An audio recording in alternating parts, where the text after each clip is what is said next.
Beach అంటే ఎవరికి ఇష్టం ఉండదు? చిన్నపిల్లల నుంచి పెద్దవాళ్ళ దాకా అందరికీ ఫేవరెట్ స్పాటే. అయితే ఈ డుమాస్ బీచ్ మాత్రం అన్ని బీచెస్లో మాత్రం కాదు. ఎందుకు ఈ బీచ్ మిగతా బీచెస్ కంటే అంత స్పెషల్? అదేంటో ఇప్పుడు తెలుసుకుందాం.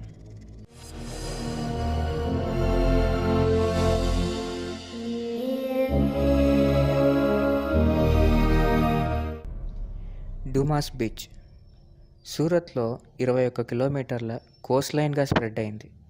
ఈ డుమాస్ బీచ్ 4 బీచెస్గా డివైడ్ అయి ఉంటుంది. మొదటి 2 బీచ్ల్లో జనాలతో ఎప్పుడూ నిండిపోయి ఉంటుంది. అయితే 3, 4 బీచ్లలో మాత్రం ఒక మనిషి కూడా కనిపించరు. పైగా ఈ బీచ్లో ఉండే ఇసుక కూడా పూర్తిగా నలుపు రంగులోనే ఉంటుంది. ఇక్కడ రాత్రిపూట ఎవరైతే వెళ్తున్నారో వాళ్ళ ఆచూకీ తెలియట్లేదు. ఇంతవరకు అలా వెళ్ళిన వాళ్ళు ఎవరూ తిరిగి రాలేదు. ఏదో రకంగా బయటపడ్డ వాళ్ళు మాత్రం మెంటల్ ప్రాబ్లమ్స్ ఎదుర్కొంటున్నారు. అక్కడ ఏముందో తెలుసుకోవటానికి రాత్రిపూట అక్కడ స్టే చేసిన వారు కొన్ని వింత సంఘటనలను ఎదుర్కొన్నారంట. ఎవరో వాళ్ళ పేర్లు పెట్టి పిలుస్తున్నారని, ఎవరో వాళ్ళని గట్టిగా కొట్టినట్టు, పైగా వాళ్ళకి ఫాగ్ రూపంలో ఏవో ఆబ్జెక్ట్స్ కనపడుతున్నట్లు చూశారంట.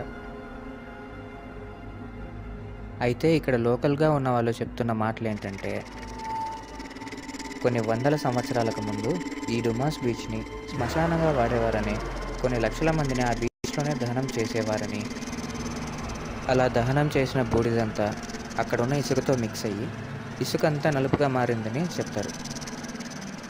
అంతేకాదు, అక్కడ ఎంతో హై ఫ్రీక్వెన్సీ కెమెరాస్ని ఇన్వెస్టిగేషన్ చేయడానికి పెడితే మార్నింగ్ కల్లా ఆ కెమెరాస్ అన్నీ పాడైపోయేవి. ఇది ఇలాగుంటే ఇక్కడ ఎవరైనా మిస్ అయితే వాళ్ళ మీద హోప్స్ వదిలేసుకోవడం బెటర్ అని చెప్పి పోలీసులే వార్న్ చేస్తారంట. ఏది ఏమైనా ఈ బీచ్ మాత్రం one of the world top haunted బీచెస్లో ఒకటిగా పేరు సంపాదించుకుంది. మీకు ఈ వీడియో నచ్చినట్లయితే లైక్ చేయండి, షేర్ చేయండి, మీ సజెషన్స్ని కామెంట్ చేయండి. అలాగే మా ఛానల్ని దయచేసి సబ్స్క్రైబ్ చేయండి. Thanks for watching.